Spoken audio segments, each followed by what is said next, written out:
ତିନୋଟି ଅକ୍ଷରରେ ଗଢ଼ା ସମ୍ପର୍କ, ଯାହା ଭାବନାର ଶୀର୍ଷରେ, ଆଶାର ଊର୍ଦ୍ଧ୍ୱରେ। ଏହା ଦୁଇଟି ଅପରିଚିତ ମଣିଷକୁ ବାନ୍ଧି ରଖିବାର ମାଧ୍ୟମ।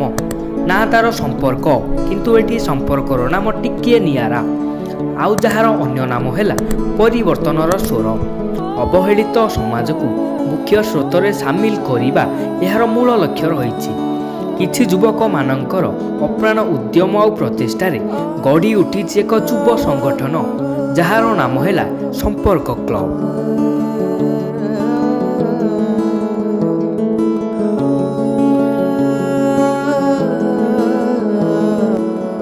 ଏମିତି ଏକ ଯୁବ ସଂଗଠନ ଦେଖିବାକୁ ମିଳିଛି ନୟାଗଡ଼ ଜିଲ୍ଲା ଗଣିଆ ବ୍ଲକ ବେଲପଡ଼ା ପଞ୍ଚାୟତର ରାଉତପଡ଼ା ଗ୍ରାମରେ, ଯାହା କିଛି ଯୁବକମାନଙ୍କର ଅକ୍ଲାନ୍ତ ପରିଶ୍ରମ ଆଉ ସହଯୋଗରେ ଗଢ଼ି ଉଠିଛି। ଏହି କ୍ଲବ ସମାଜର ପରିବର୍ତ୍ତନ ଏବଂ ଅସହାୟଙ୍କୁ ସାହାଯ୍ୟର ହାତ ବଢ଼ାଇବା ଏହାର ମୂଳ ଲକ୍ଷ୍ୟ।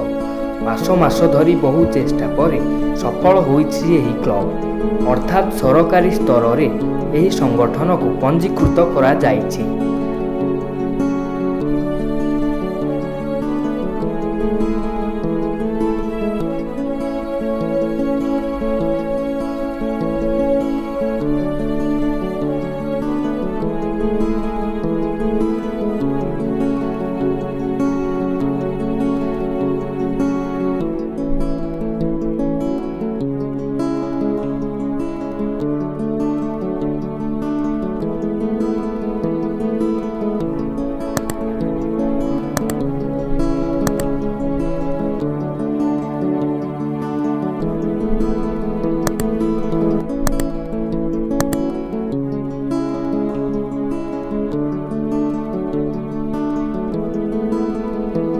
ବେସାହାରାଙ୍କୁ ସାହାରା, ଦୁଃଖୀ ରୋଗୀ ଏବଂ ଅସହାୟଙ୍କୁ ସାହାଯ୍ୟ କରିବାଠୁ ଆରମ୍ଭ କରି ଗ୍ରାମର ଧର୍ମାନୁଷ୍ଠାନରେ ଲିପ୍ତ ରହି ନିଜ ଗ୍ରାମରେ ଥିବା ସ୍କୁଲ ଛାତ୍ରଛାତ୍ରୀଙ୍କର ଦକ୍ଷତାକୁ ଲୋକାଲୋଚନକୁ ଆଣିପାରିଛି।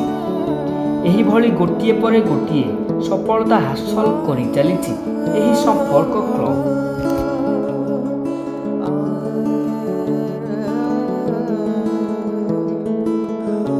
ଖାଲି ଏତିକି ନୁହେଁ, ଓଡ଼ିଶା ତଥା ଭାରତ ସରକାରଙ୍କର କାର୍ଯ୍ୟ ଖସଡ଼ାକୁ ଅନୁସରଣ କରି ନିଜ ଅଞ୍ଚଳ ପାଇଁ ଗର୍ବ ଆଉ ଗୌରବ ଆଣିବା ସହିତ ନିଜ ଅଞ୍ଚଳବାସୀଙ୍କ ପାଇଁ ଉଦାହରଣ ଓ ଅନ୍ୟମାନଙ୍କ ପାଇଁ ପ୍ରେରଣାର ଉତ୍ସ ପାଲଟିଛି।